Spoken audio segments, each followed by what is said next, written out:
Hello, everybody, and welcome back to the Enterprise Universe channel with Dr. James Stalker.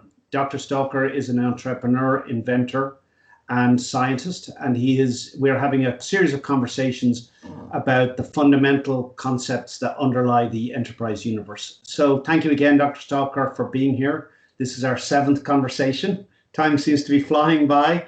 So thank you for being here. Today, now that we've done a recap in the last 2 episodes, maybe today would be a good day to pivot on to the next foundational concept underlying the enterprise universe. So given that we've covered the first 5, would you like to just give a very brief review of the first 5 just in a few seconds, and then tell us what the next foundational idea that you would like to discuss today would be? That sounds great, Eamonn. Thanks a lot. Yeah, we did switch up a little bit last time. We talked about leadaging for the group of people that entrepreneurs put together, but the first 5 fundamentals were, purpose, vision, pathways, recipe, and then know thyself. So right. We covered that. That's the first 5. And then we went into leadaging after that, but we will go back to the back 4. So just a quick recap on what we have talked about as for the first 5 fundamentals. Purpose being really the cornerstone of all of this. You really have to take the time. It's worth it, no matter how much time it takes. Getting it right is really the right thing to do. And then, of course, define your vision in a concrete manner, put a number on it, as I mentioned before. And then you have to define pathways that align with your purpose and your vision. And then define a recipe for yourself, really what would your business should look like in terms of people. I'm not talking about non-human things here, just human beings in different areas. When you put them, you have to have the right recipe for it. And the big one, of course, we topped off the first 5 with the know thyself. Knowing yourself is so important, simply because you could go back and refine your purpose and everything else. That's really how you get better, through the years as you develop more. So, that's the recap of the first 5, Eamonn. So I think the next 4 fundamentals are just as important as the first 5. But the first 5 actually kind of lay the foundation for the entrepreneur. Now we're getting into the meat of what a business does. So within a business, Eamonn, everyone knows this and everyone struggles with it as to how you deal with your customers, right? Mm-hmm. Customers are the ones that are paying your bills, and you are essentially there to provide your products and services. And if you don't really know how to deal with the customer, this is a good fundamental to really think about. So years ago, and maybe 4 or 5 years ago, I wrote a blog post with a title like, "Don't sell it to your customers, buy from them." And I got a lot of, reviews, and it's like, what exactly you mean by that? And what I meant by that is, entrepreneurs or business people make the mistake of trying to sell to their customers. You have a product you want to sell, you have a service you want to sell, but what I mean by buying from your customers is you want to buy from them their stories about what their hassles are, what their problems are, what their issues are. So you need to really buy their stories first.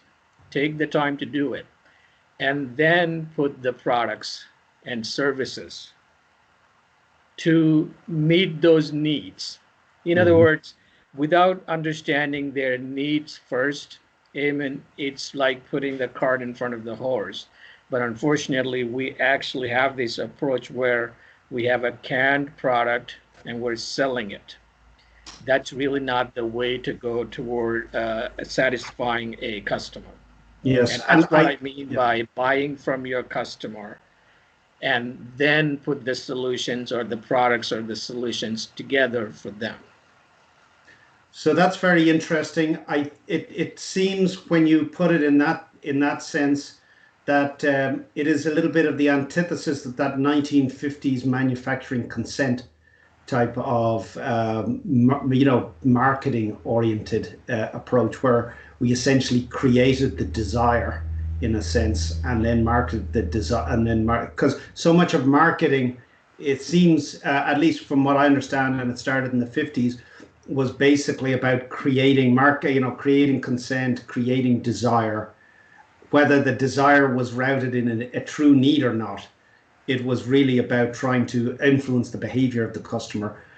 Is it true that you're more about discovering the true needs of the customer versus trying to influence the customer's behavior? Is that a fair statement? It is a fair statement. As a matter of fact, Eamon, we talked about this, how technologists have kind of unhinged themselves from human beings.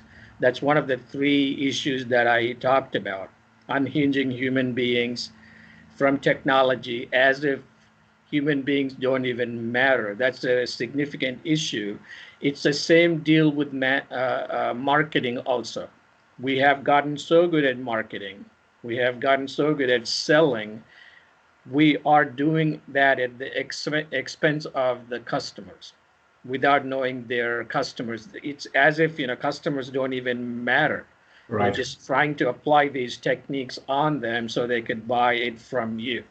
Right. That's really what I mean by really taking a step back and say, let's actually understand the needs of the customers first, and then put your products and your services together to meet those needs.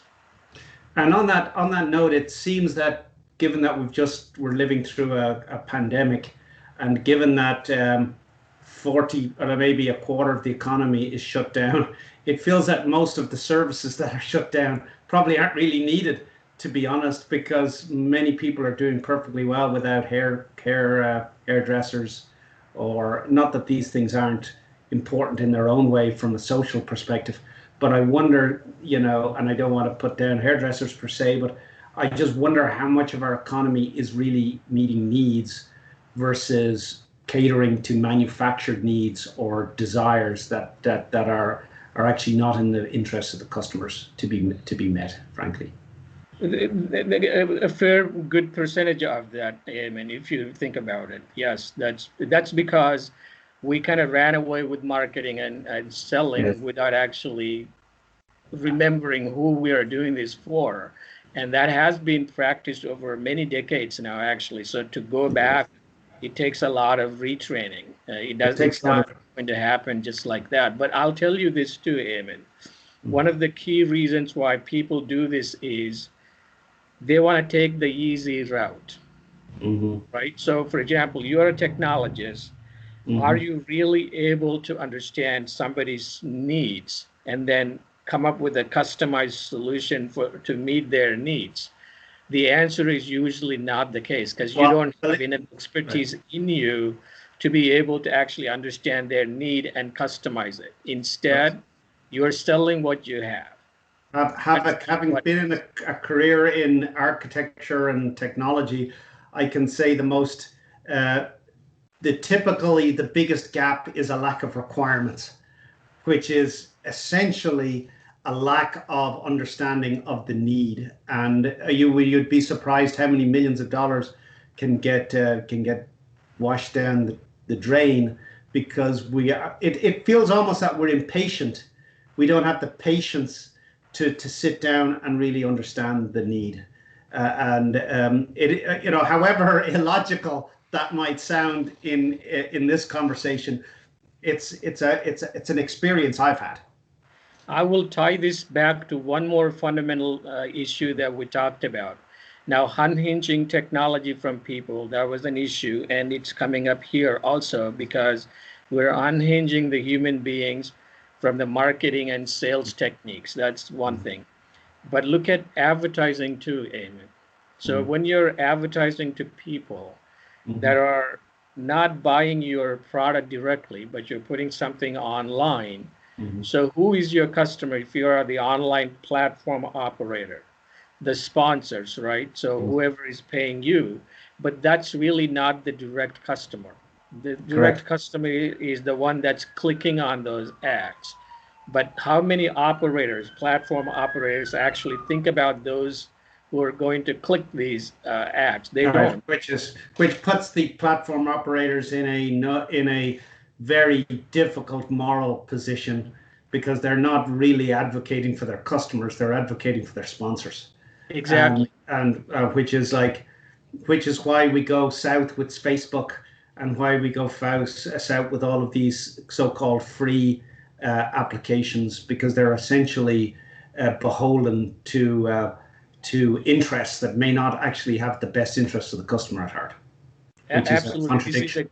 This is a good case in point where who is your end customer, why you're not even paying attention to their needs, and what is your platform, for example, doing to them. You don't know anything about that, and it seems like you don't even care Right. because you're getting the money that you want, and that really is one of the fundamental issues that we discussed before. And I think this gets back to also purpose, because maybe it's just me, but can you tell me offhand what Apple's purpose is, or what Facebook's purpose is? Like, is it like I don't see it?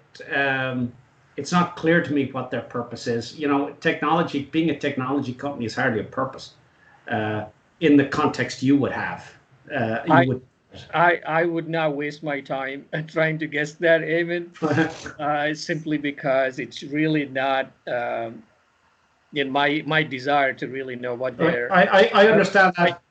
I was just doing it to saying. point out the kind of our greatest corporations have failed at least to communicate to me as an individual what their purpose would be. Now, we might be able to get an Apple guy on here and he'd have a great thing to say to me and I could be held wrong, but it's a failure of communication at a minimum that I don't know what their purpose is. And Well, I don't, and that it isn't a human centric or customer centric purpose. It doesn't feel like it's about surely producing cars isn't really a purpose, because that's about machines. So I just wonder the degree to which this problem of customers and purpose aren't tightly integrated, I guess. They are tightly integrated. As a matter of fact, what I was saying was, instead of us guessing what that might be for any of these companies, they may not actually have a clear understanding of that themselves. Right. It is true, Eamon. I could venture to guess if they had it, they would have advertised the heck out of it. It's because they just don't have it. And that's really a significant issue, because as much as we discussed so far of the front five, the main thing that I put up there as purpose, because that's really where everything starts. So if you don't have that strong, and it took me many years, Eamon, don't get me wrong, I was just like any other business person trying to do whatever business people do. And it took me a whole lot of time. And when I realized it, I didn't want to keep it to myself because that goes against my own purpose.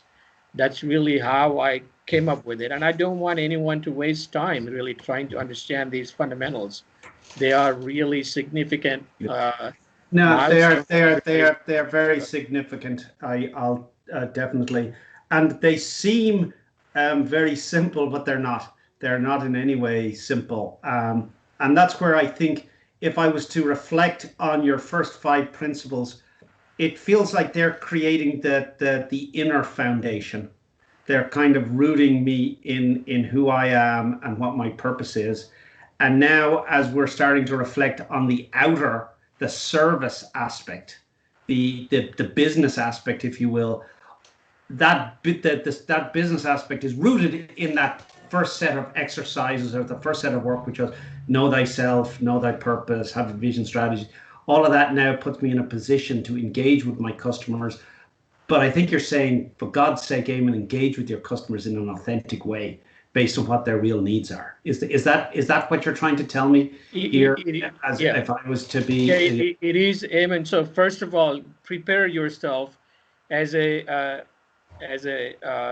decent and and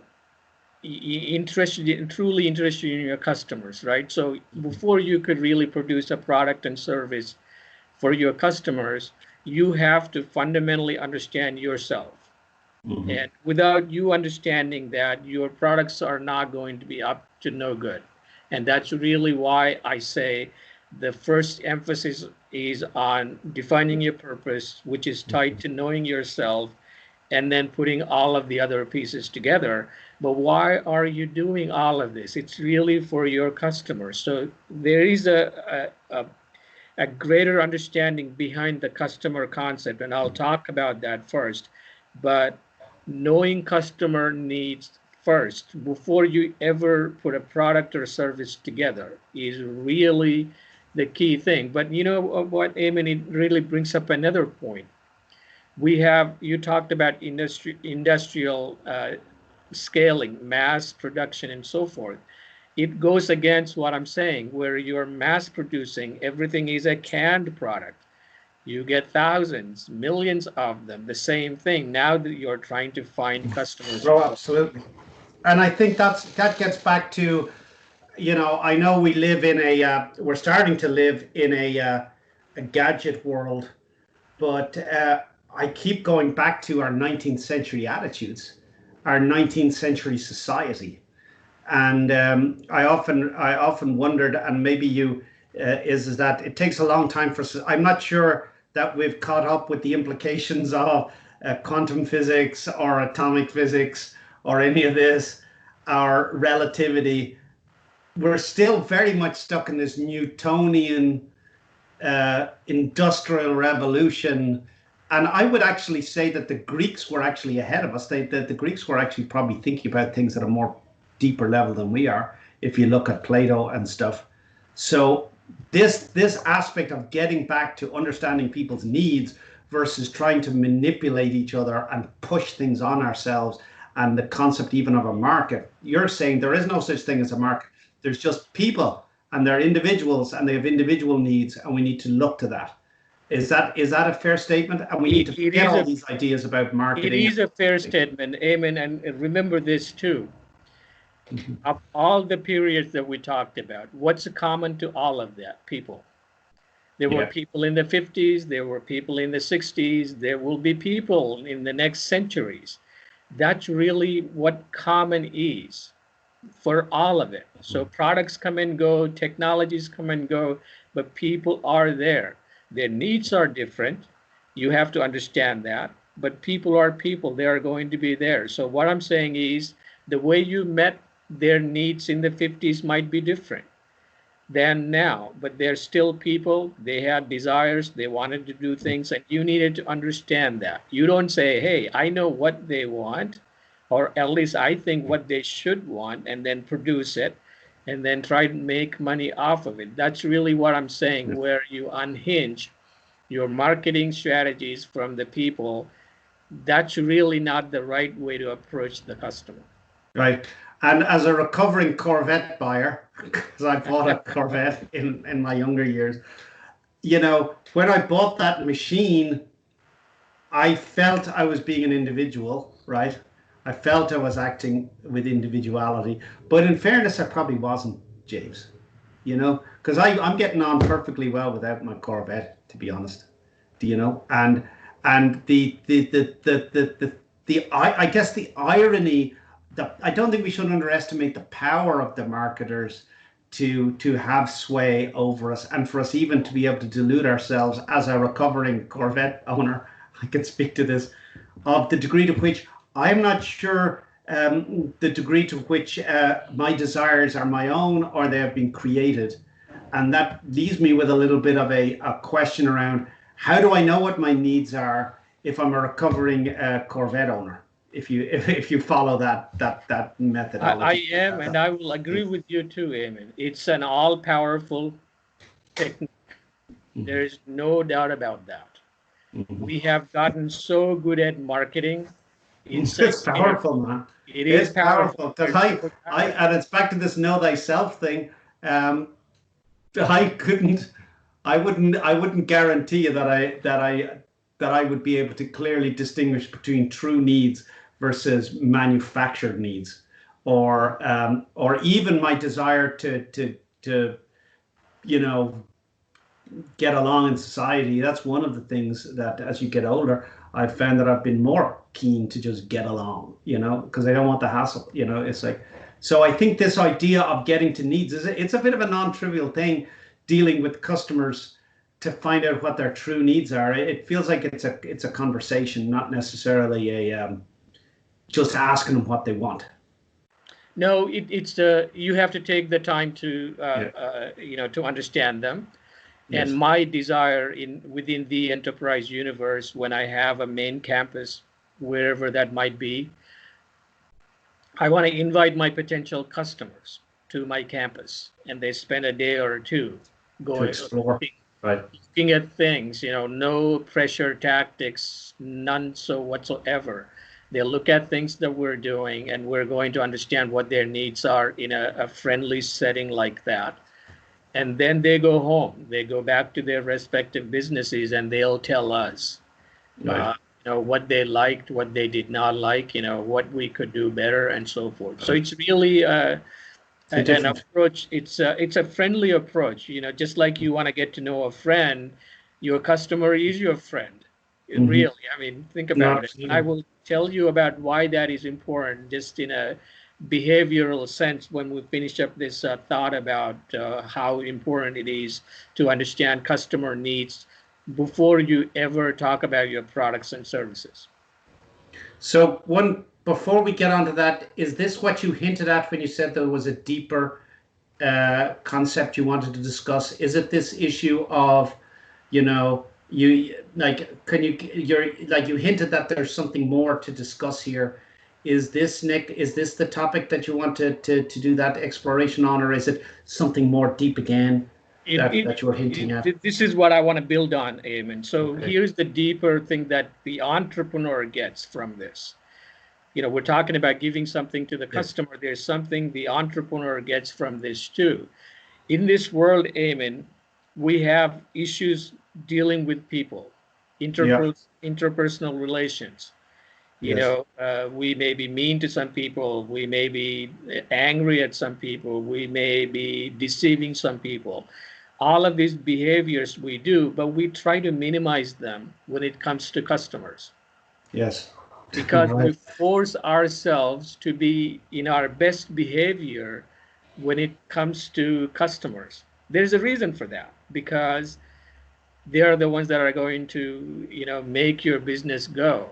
They have to write the check, and you depend on them for your livelihood. That's why you put on your best behavior toward your customers. So what I want people to understand from this is, even if you are a mean person in life, let's just say you are unable to behave better. But when it comes to being a business person, you're forcing yourself to learn those behaviors that would be suitable to deal with a customer. You cannot be mean to them. You cannot be angry at them. You have to accommodate, essentially, no matter what they say. Sometimes they may be even unjustified, in their demands and so forth. You still put on a better behavior towards them. True. But we also owe them integrity and honesty, though, not just like, psychophancy. And obviously in our current society, we have a problem with people mistaking customer service for, not doing the right thing for their customers. Oh, I'm serving my customer. Are you really serving your customer? In many instances, and we've seen leadership where telling the boss what he wants to hear is considered, the boss considers service, which of course is a sign of an immature boss.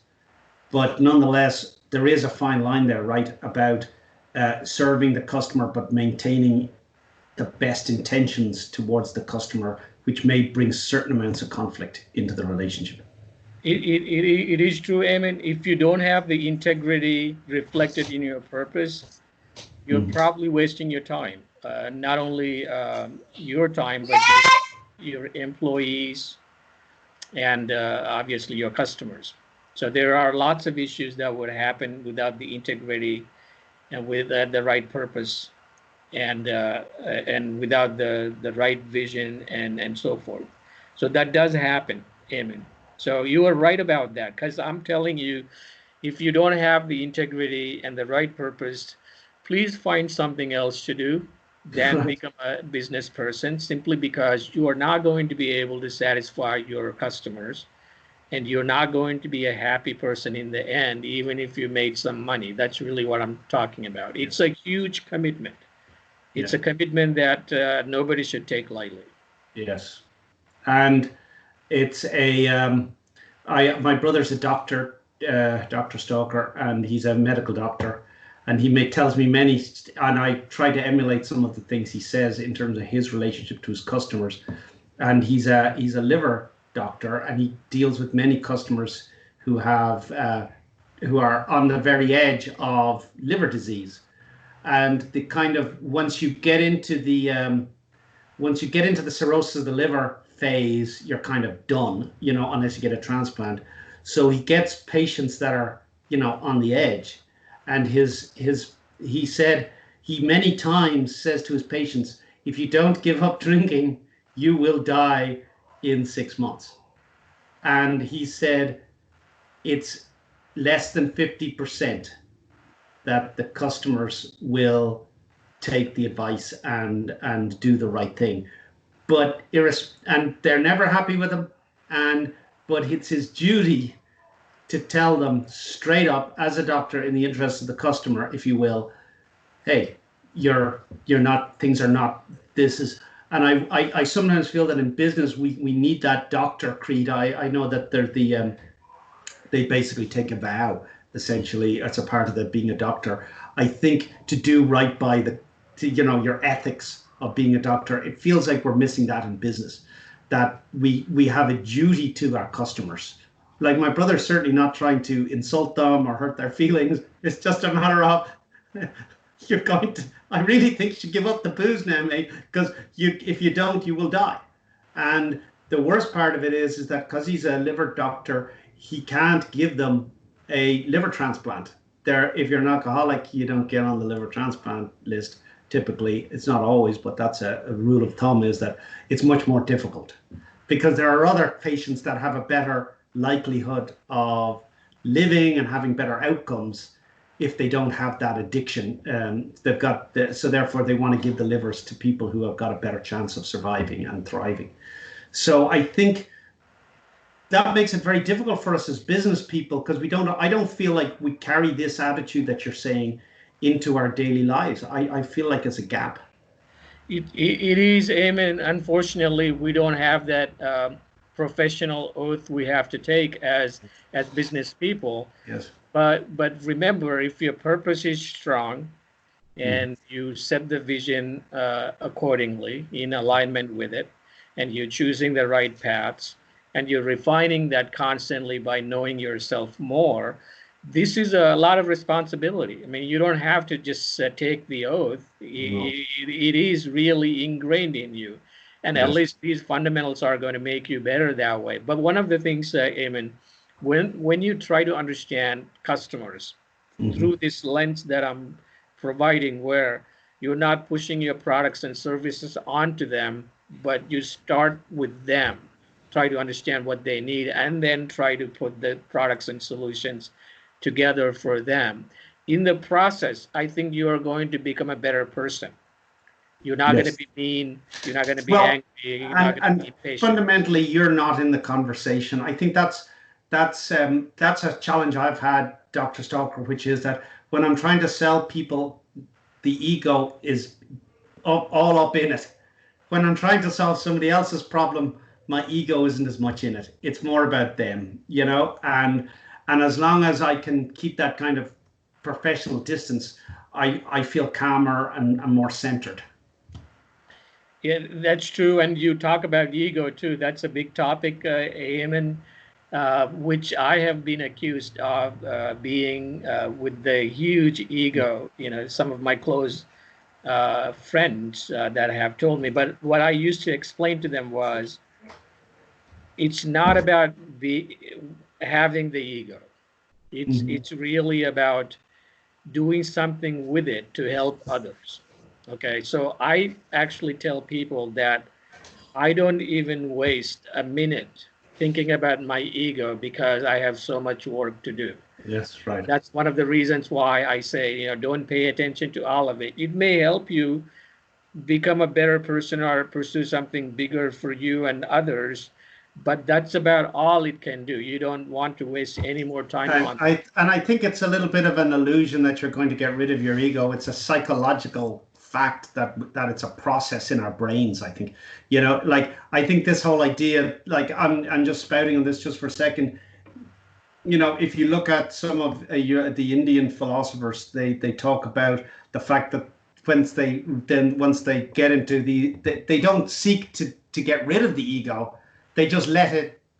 They just don't pay as much attention to it because it's a natural part of brain processing, if you will.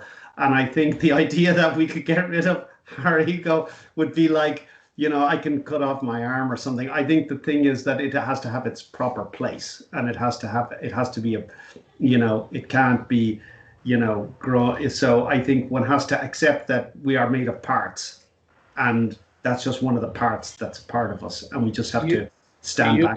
You make a great point there, Eamon. And the way I deal with mine, for example, is, okay, you are there, you're helping me, but I'm not wasting my time trying to stroke you. I don't need that from me or from others because I have other things to do. Right. And I've always found that with you, Dr. Stalker, there's no, there's there's always a direct interface to Dr. Stalker. You know what I'm saying? It's like there's so at this point it's so do you want to just wrap us up then with a few comments on customer, because we're nearly done for today, Dr. Stalker? Any concluding comments on the customer? Do we need to explore it more, or do you think we can carry on to our next topic? I think customers is a great fundamental, and it helps not only customers when you understand them and then put your products and services together upon that understanding, but you also get better as a person because you are now learning to deal with a customer. You check your anger somewhere, you check your meanness somewhere, and everything else. It's making you a better person. And that leads into our second, the next fundamental that we'll cover on. But let's take this experience of coming up with better products and services for your customers by understanding their problem first, but also get better through that experience and make yourself better too, because you will not be mean, you will not be angry, because you cannot actually survive in a business world when you have those traits, and your customers are going to help you do that. Now, I will put this in the context of people in general. That's what our next fundamental is. Customers are a small segment of people that we deal with on a daily basis in our lives. And that's what I want to differentiate from customers, and how you take this behavior that you learned professionally and then use it in every aspect of your life with all of the people that you deal with. Remember, Eamon, if you look at all of the fundamentals, they're all about people. Yep, they are. And I will tell you, Dr. Stoker, I struggled more with the first 5 fundamentals because, as we said, I kept on getting stuck on I got the subject object thing. I was very object focused, when you were kind of asking me actually to be more subject focused, working from the inside out versus the outside in. I think it may be, at least my perception is that some of these back 4 might be a little bit easier to grasp because they're more about the out there, and we're so much more used to working on the out there things. But it all matters nothing unless we've got the fundamentals of the inside job done. And that was the part of this so far that I've struggled more with, honestly, is the groundedness on the impart. And that's just feedback on, we're all a work in progress, and maybe some of the audience may agree or disagree. They may have a different perception. But I found this to be a little bit easier today than some of the other ones, just because, but I'm also starting to see that because we've had these previous conversations, I can see that we couldn't have today's conversation without having the previous conversations. That unless I was rooted in the I first, or the personal experience, I couldn't move into the external experience, if that's making any sense. I think that's a total great observation, Eamonn, simply because if we jumped into how to do business and deal with customers and people and learning and competitors, that's all good, but without the fundamentals, the prior 5 fundamentals, all these things are not going to matter at all. Yeah, we'd be all over the place, and we wouldn't. And so that's why I wanted to thank you for taking me and the listeners through it in this sequence, because it's adding up. I wasn't quite sure exactly why the sequence, but the sequence is starting to make sense as I go through it. So we'll leave it at that, Dr. Stalker, and thanks again to the audience for listening. We're so glad to have you, and these are exciting times, and we're looking forward to our next chat. Thanks a lot, Dr. Stoker, for having us. Thank you, Eamonn. Appreciate it.